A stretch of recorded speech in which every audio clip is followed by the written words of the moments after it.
Au-dessus des puissances, au-dessus des rois, au-dessus de la nature et de la création, au-dessus de tout. Shalom, shalom bien-aimés, merci d'être avec nous sur notre émission Tribune de femmes. L'émission est intitulée Femmes, lève-toi. Nous poursuivons donc le débat sur la violence conjugale, un thème d'actualité dans le monde. Humblement, nous voulons apporter notre contribution, participer à notre niveau à l'éradication de ce phénomène qui fait des victimes aussi dans notre pays, le Gabon. Nous vivons des drames dans les familles, dans les foyers, des conséquences de la violence conjugale. Aujourd'hui, je suis avec mes invités habituels, donc maman Isabelle Edoumou, Émérance Edoumou, pardon, Isabelle Moinélé et Marie Pomme. Bonsoir les mamans. Bonsoir. Bonsoir. Si nous avons promis la semaine dernière de revenir sur le sujet, c'est parce qu'il est considéré comme tabou. Notre tradition africaine nous interdit d'en parler et l'Église aussi. Il ne faut pas donc foyer. Parmi les formes de cette violence, on peut relever une vraiment mal perçue, notamment la violence sexuelle. Les rapports sexuels forcés par l'un des partenaires sont une forme de violence conjugale. N'est-ce pas les mamans? Je commence avec maman Pomme. Violence conjugale, violence sexuelle, une forme de violence dans les couples. La violence, il faut d'abord, je vais revenir sur la définition de la violence. Oui. On a défini la dernière fois, samedi dernier, bon, à la dernière émission, que c'était l'utilisation de la force. C'est une contrainte physique ou morale exercée sur un conjoint en vue de l'inciter à réaliser un acte déterminé. Ici, on est en train de parler de l'acte sexuel. Bon, je crois que l'acte sexuel, c'est une affaire d'entente entre les deux conjoints. C'est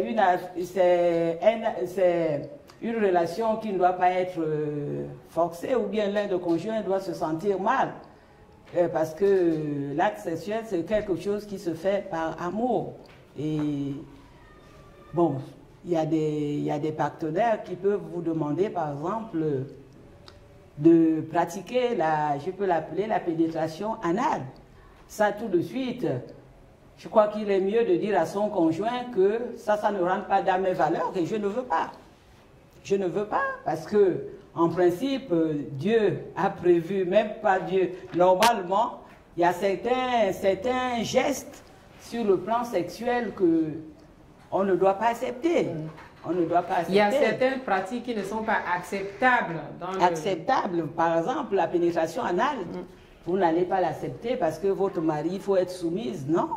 Vous dites à votre mari clairement que non, j'ai reçu de mes parents certaines valeurs, donc cet acte-là, je ne peux pas l'accepter. Et puis vous n'acceptez pas. Maman Isabelle peut compléter? Bon, pour compléter ce qu'elle vient de dire, il faut d'abord souligner que le rapport sexuel a été créé par Dieu pour être utilisé dans le couple, donc dans le mariage. Et quand on parle du rapport sexuel, comme elle vient de définir, qu'est-ce que la violence? Dieu n'a pas créé le rapport sexuel pour que cela puisse se dérouler dans la violence. Parce que le rapport sexuel, c'est d'abord deux êtres qui s'unissent. Et lorsque le mariage est consommé par le rapport sexuel, ça voudrait que c'est au travers de ce rapport sexuel que les deux personnes vont devenir une seule personne. Parce que vos esprits s'unissent, votre âme s'unit et votre corps également doit s'unir. Maintenant, lorsque la Bible parle du rapport sexuel, si nous prenons 1 Pierre, le chapitre 3, le verset 7, il est dit: Marie, montrez à votre tour de la sagesse dans vos rapports avec vos femmes, comme avec un sexe plus faible. Honorez-les comme devant aussi hériter avec vous de la grâce de la vie, qu'il en soit ainsi, afin que rien ne vienne faire obstacle à vos prières. Donc le rapport sexuel pris dans la violence ne peut pas apporter la joie ou l'épanouissement dans le couple. Ou la satisfaction des partenaires. Voilà, ça ne peut pas apporter la joie dans le couple. Au contraire, cette manière de faire va apporter, je voudrais parler d'ici, l'aigrissement de la femme, parce qu'elle ne trouve aucune satisfaction. Parce que c'est un rapport qui est forcé, c'est pas en harmonie, c'est pas avec le consentement de la femme et de l'époux. Dieu a prévu le rapport sexuel pour que ça se fasse dans le cadre du consentement des deux partenaires. Est-ce que la personne qui se sent obligée de céder reconnaît même qu'elle est violentée? Maman Idoumo, est-ce que la personne qui est violentée, comme la femme, il peut arriver qu'elle se fasse, entre guillemets, violer parce que c'est contre sa volonté? Est-ce qu'elle-même, elle reconnaît qu'elle est violentée? Parce que dans la tradition, c'est quand même un sujet tabou. Est-ce que la femme peut se lever le bon matin et se dire, mon Dieu, cette nuit, j'ai été violentée et c'est pas bien? Je crois qu'elle reconnaît. Elle reconnaît qu'il dit rapport sexuel, dit intimité, dit caché. C'est une action cachée qui est entre le couple. Alors, puisque ça doit se faire dans la joie, dans l'harmonie même, s'il n'y a pas ça, elle reconnaît qu'elle est violente. Elle est forcée et elle n'a pas de plaisir en cela. Elle n'a pas de plaisir en cela.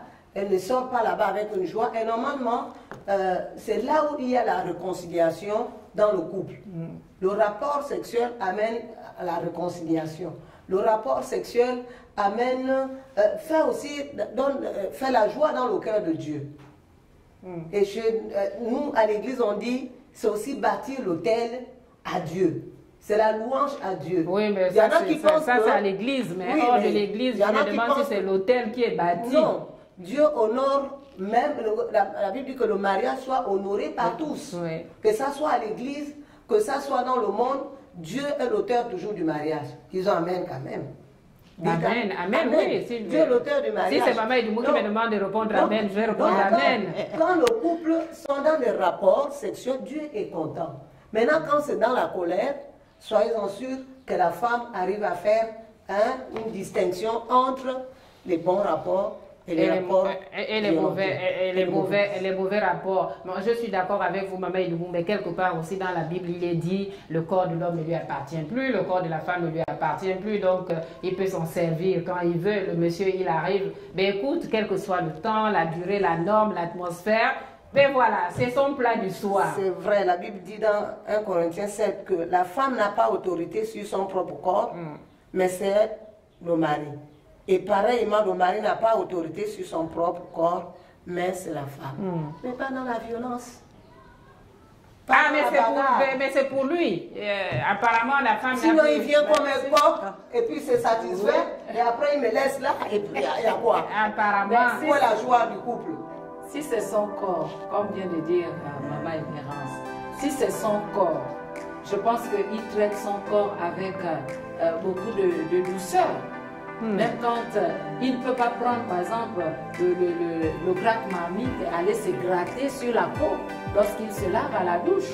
Il va tout faire pour que sa peau soit bien traitée, il va tout faire pour que tout son corps soit bien traité. Il le traite d'une manière vraiment avec douceur, avec précision. Mais si le corps de la femme, c'est son corps, admettons aujourd'hui que les conséquences de la violence sexuelle, ça peut apporter aussi les maladies. Nous avons le cancer de l'utérus à cause parfois de la violence sexuelle. Ça peut apporter plusieurs maladies, les infections urinaires. Alors, si la Bible déclare que le corps de la femme appartient au mari, c'est pas pour que le mari en fasse comme s'il était comme un roi. Il le fait comme il veut, il le fait ce qu'il veut. Non, mais c'est son corps, il doit le traiter avec douceur, avec tendresse, avec affection, avec amour. Voilà. Avec bienveillance. Avec Et bienveillance. c'est d'assurer aussi que l'autre a été touché, a eu du plaisir. Et puis, il faudrait quand même que ça se fasse aussi dans une atmosphère détendue. C'est pas quelque chose qui se prépare. Bon, enfin, je voudrais... Oui, exactement.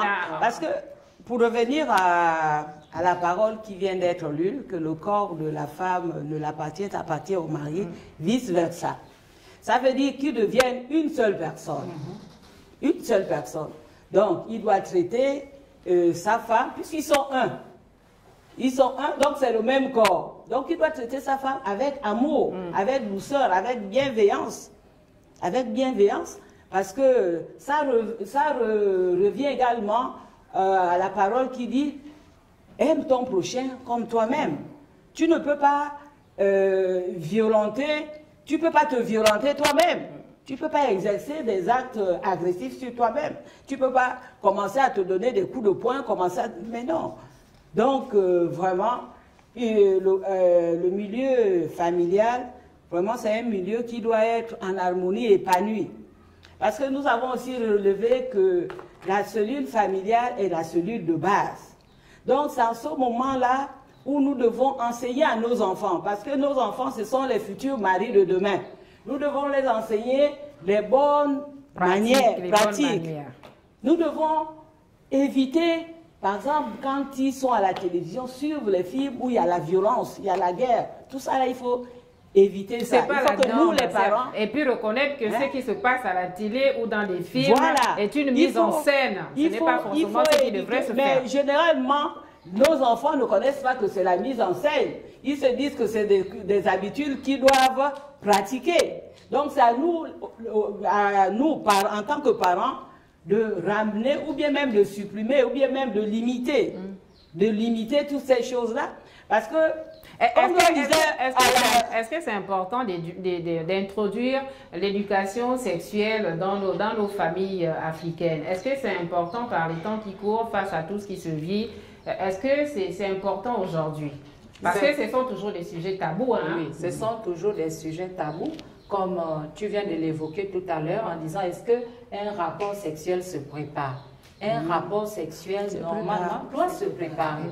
Pour aboutir à une satisfaction de deux partenaires, un rapport sexuel doit se préparer. Et dans nos traditions, on sait qu'en ce qui concerne le sujet du sexe, c'est déjà un sujet tabou. Et l'enfant va faire exactement comme son père. Là, montrer comment ça se passe. Parce qu'il y a d'autres, qu'on le veuille ou pas, dans certaines provinces, c'est une valeur pour l'homme de montrer qu'il est fort au lit. Il faudrait que vraiment il transpire, qu'il montre la force, qu'il montre la violence. Africain. Je suis vraiment africain. Je suis fort. Attention, Il a mangé la cola. Il a mangé la cola. Il a pris les écorces. Ça, c'est grave. Là, c'est vraiment grave. Et là, la femme, malgré les années qu'elle peut mettre dans le mariage, elle ne sera jamais satisfaite. Non. Elle ne trouvera jamais de l'intérêt même à se donner volontairement à son mari parce que le rapport sexuel n'est pas préparé. Donc le rapport sexuel, c'est d'abord psychologique chez la femme. Bon, chez l'homme, c'est du tic au tac, mais chez la femme, le rapport est psychologique. La femme aime les détails en fait. Voilà. La femme aime les détails et puis je crois le monsieur, lui, il aime les grands travaux. Maman et Dimo, est-ce que c'est pas ça? Est-ce que la femme n'est pas dans les détails parce qu'il faut préparer l'atmosphère, il faut apprendre à lui parler la journée, le soir, pour que tout soit détendu pour éviter justement la violence conjugale le soir. Et les enfants ont besoin de voir ça. Tout à fait. Hein, c'est une manière aussi pour nous de préparer aussi les sans enfants. parents. Oui. Ils voient, ils observent, ils voient qu'il y a l'harmonie. Et comme il y a l'harmonie dehors, à l'intérieur, ça marche. Ça marche. Donc, si ça ne marche pas à l'intérieur, dehors, si ça ne marche pas dehors. Prenons un exemple. La journée, vous étiez tendu, vous avez eu une petite incompréhension. Peut-être le monsieur t'a parlé devant les enfants, il a insulté la femme et directement, lorsque vous rentrez à la chambre, Mais ça ne peut pas marcher. Ça ne peut pas marcher. Il faut d'abord des préliminaires auparavant pour arranger ce qui s'est passé la journée. Mais oui, mais maman Isabelle, les préliminaires aussi, c'est pas le geste, c'est d'abord la parole aussi. Oui, c'est préparer d'abord dans la parole, la manière d'approcher. Voilà, la communication d'abord, qui n'est pas forcément physique, mais d'abord verbale. Voilà. Essayez un peu de changer la façon de parler. Mais je voulais ajouter quelque chose par rapport à cette préparation au préalable. Donc, il y a un monsieur qui me disait, non, vraiment quand il veut vraiment que ça se passe bien, le soir, voilà. Il prépare le bouillon lui-même. Non, il ne prépare pas le bouillon. Il fait tout pour que sa femme ne soit pas épuisée la journée par les travaux. Voilà. Il va même jusqu'à faire la cuisine. Il va même jusqu'à faire la vaisselle. Je n'étais pas loin de la stratégie. Parce qu'il voudrait que au moment de ce soir, ça se passe bien. Mais voilà la joie. Voilà. Voilà quelqu'un qui a compris pour éviter la violence conjugale. Parce que parfois, à des heures, heures dépassées, on va dire tardives dans la nuit, on entend des cris, des bagarres, des violences. Parce que la femme, toute la journée, elle a été épuisée par les travaux ménagers, les enfants par-ci, par-là. C'est pas normal que là où elle veut quand même un peu, on dit casser l'œil. Hein? Quelqu'un vient le bousculer pour dire que non, je veux. Je ne suis pas robot. Je ne suis pas robot, j'ai aussi besoin du repos. Tout à fait. C'est normal. Est-ce que ces personnes violentées ont le courage quand même de se confier? Par exemple, le lendemain, est-ce que la personne qui s'est sentie mal à l'aise a la capacité vraiment émotionnelle, psychologique d'approcher sa sœur pour essayer d'expliquer, afin au moins d'obtenir une écoute, quoi, parce que c'est pas forcément le conseil, mais quand même commencer par se confier, voilà. Bon, la semaine dernière, on l'a souligné, on a bien dit que ce sont parfois des sujets qui sont tabous, parce que ce sont des sujets parfois qui sont des sujets honteux à aborder. Mais il faut dire que ce que nous sommes en train de parler maintenant, c'est vraiment important pour les couples. C'est très important. Pour la famille. Pour la famille, oui. C'est la base. Pour la famille. C'est vraiment très important. Parce que nous le disons depuis que nous avons commencé les émissions, nous sommes en train de souligner qu'il y a plusieurs veulent bien faire, mais ne savent pas comment faire.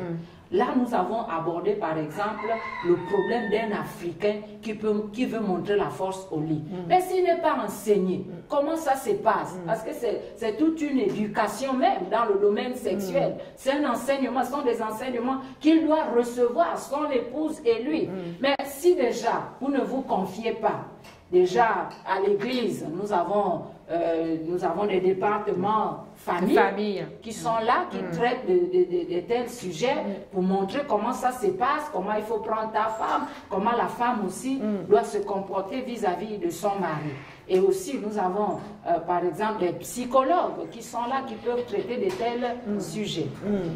Oui, mais maman Isabelle, nous constatons aussi une forme de violence qui est peut-être à signaler ici, les hommes qui ont l'esprit de contrôle, qui contrôlent le salaire on va dire de la femme. Il y a certaines femmes qui ne peuvent même pas investir, qui sont obligées de faire certaines choses en cachette. C'est aussi une forme de violence, je crois. Comment la femme devrait-elle se comporter? Parce que peut-être c'est pas l'ignorance. La femme, si elle a envie d'investir, si elle a envie de partager son salaire avec son époux, comment elle peut procéder? Bon, enseignez-nous aussi. Oui, parce que c'est aussi source de violence. Hein. Voilà. Après, si le monsieur n'est pas content, il va dire, bon, toi, ton argent, c'est pour toi, c'est pour tes parents, et puis ça crée des frustrations. Tout part du départ. Dès le départ, nous voyons que lorsque les deux partenaires s'unissent, surtout en ce qui concerne quelqu'un qui connaît déjà la lumière, donc la parole de Dieu, Dieu veut que lorsque vous êtes devenus un, tout ce qui vous appartient devient également un. Oui. Votre salaire, vos biens, vos investissements, vous devenez une seule personne. Vous devenez une seule personne. Il n'y a plus quelqu'un qui va dire non, sauf si vous êtes marié dans le cas des biens séparés. Mais si vous êtes dans la communauté des biens, ça voudrait dire que si je veux investir, c'est d'abord l'attente avec mon époux. Nous devons nous accorder pour dire que voilà ce que nous voulons faire ensemble. Parce que tout ce qui est fait ensemble, Dieu bénit. Mais il faudrait que le monsieur soit d'accord parce qu'on constate aussi que bon, parfois la femme, elle prend des initiatives, mais le monsieur ne partage pas cet avis. Maman est debout. Non, bon, dans ce cas, si la femme remarque que le monsieur est inconscient, par exemple, il y en a qui se droguent, il y en a qui boivent, qui sont alcooliques. La femme, pour le bien de la famille, peut avoir une cachette. L'initiative. L'initiative de construire, de fois même sans que le monsieur ne sache, de cacher de l'argent, mais pour le bien de la famille. Ça, c'est normal. Mais si on joue déjà à ce jeu de cache-cache là, je ne crois pas qu'on soit encore dans une atmosphère d'équilibre, maman Paul. Oui, je disais, la dernière fois, nous avons parlé de la démission parentale. Et puis, nous avons relevé que lorsque l'homme était irresponsable, la femme pouvait présider. La femme présidait. Donc, c'est par exemple, c'est dans ce cadre-là où elle peut faire ces choses, comme disait maman tout à l'heure. Elle fait ces choses, elle a son argent, elle investit pour le bien de la famille, parce qu'il y a des enfants. S'il y a une aide, tu présides, tu deviens maintenant chef de famille, c'est toi qui organise l'éducation des enfants. Les études, tout ça, c'est toi qui fais. L'investissement.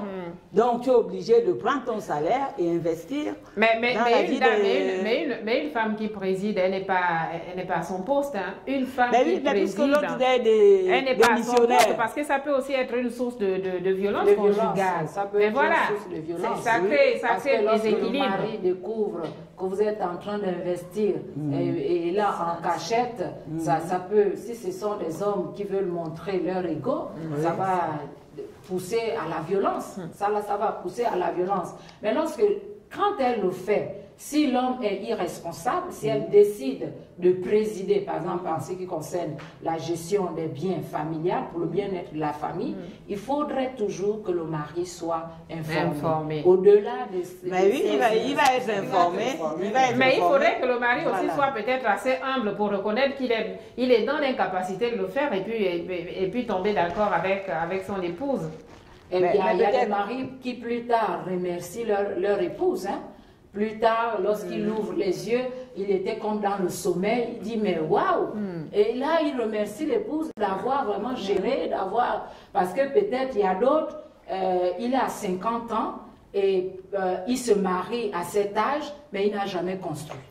Et la femme qui arrive prend des initiatives de construire et il se rend compte qu'à 60 ans, il a par exemple 2 maisons, mais c'est une femme à féliciter. J'ai failli dire que parce qu'il y a des bonnes femmes, il y a des bonnes étoiles, comme il y a des femmes, entre guillemets, qui portent peut-être des étoiles un peu des ténèbres. Mais bon, est-ce qu'il y a possibilité de prévenir la violence dans un couple? Est-ce qu'il y a des signes avant-coureurs?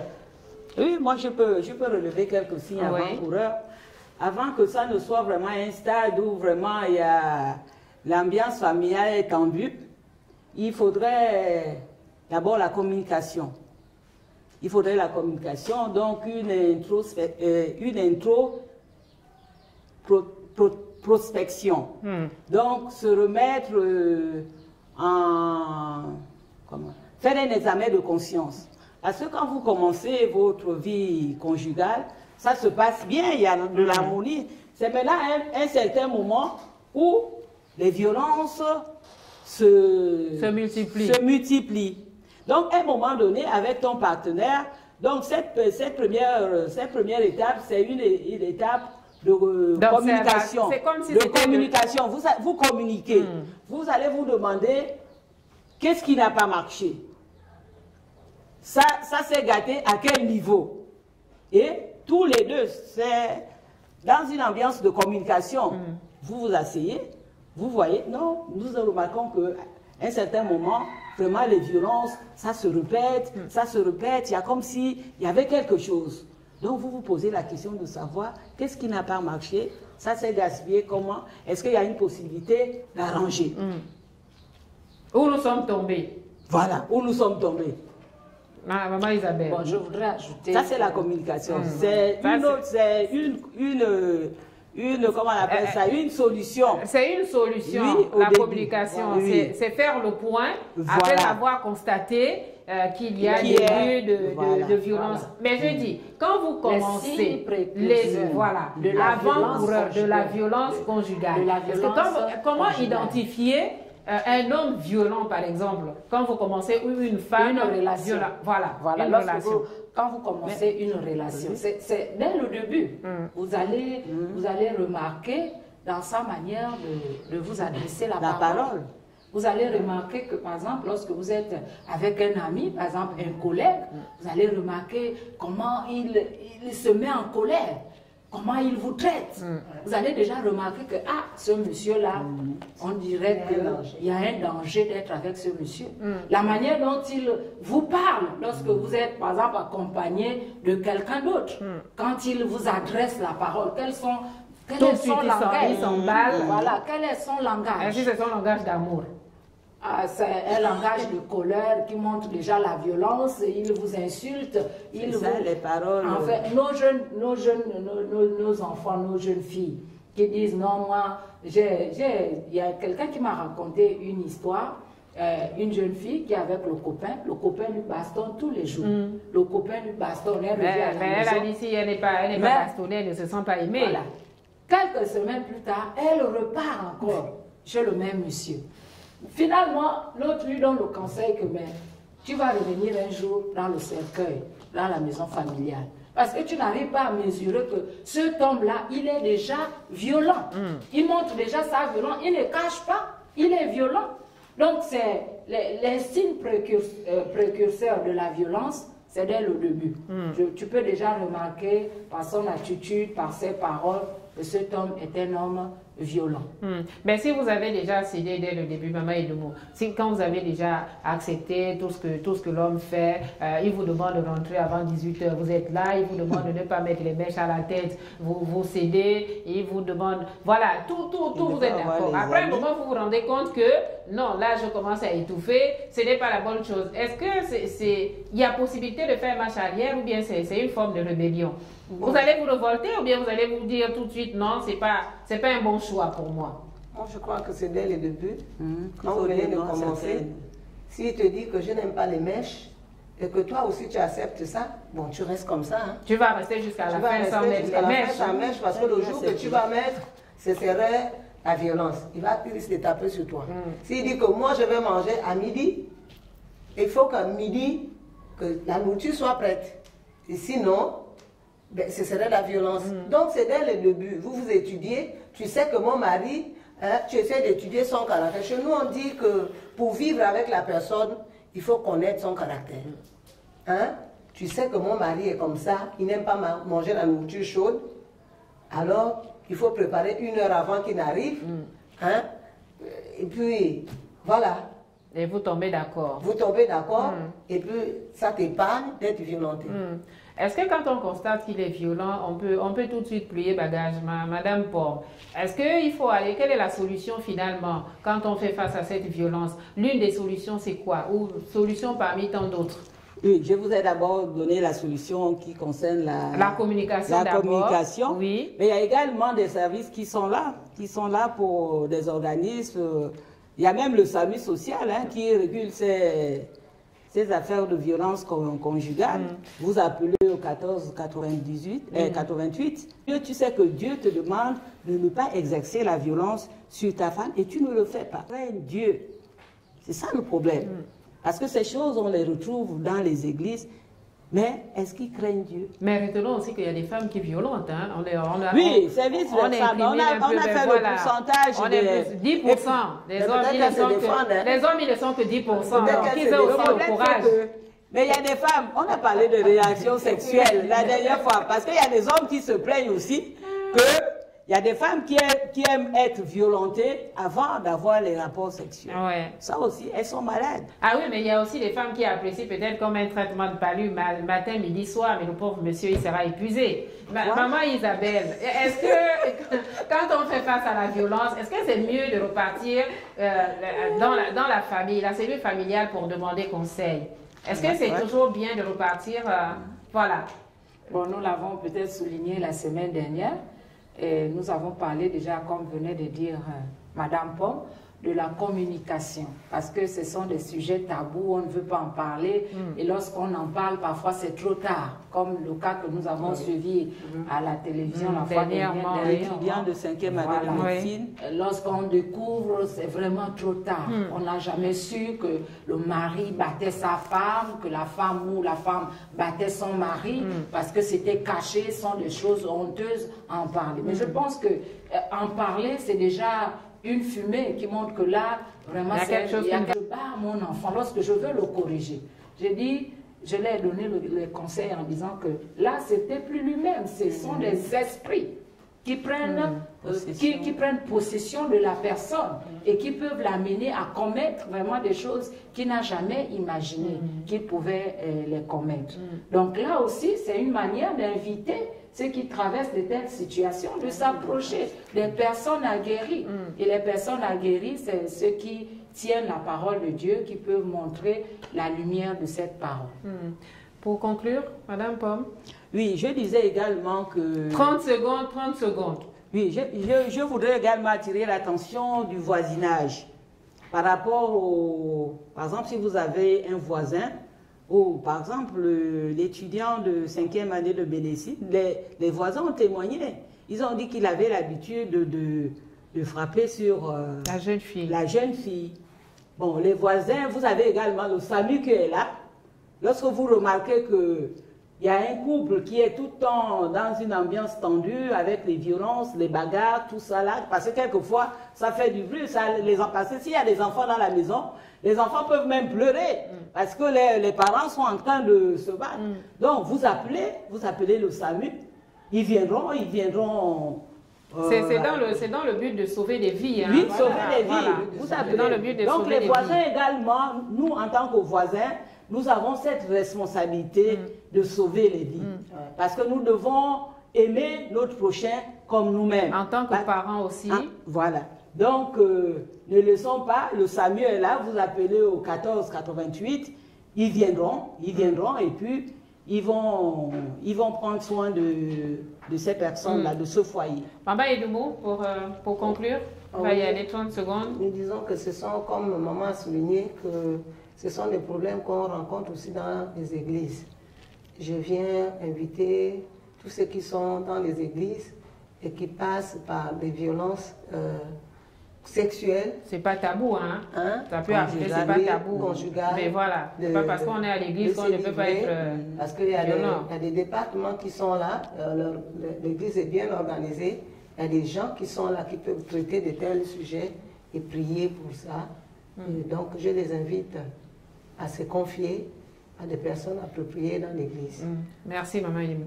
Voilà, nous sommes donc au terme de cette émission. Vous avez regardé, le thème c'était la violence conjugale. J'espère que les uns et les autres ont pu retenir quelque chose, surtout pour venir en aide à toutes ces personnes qui sont violentées et qui se passent pour des victimes. Merci de votre fidélité. On se retrouve dans une semaine. D'ici là, portons-nous bien. Que le Seigneur nous garde tous.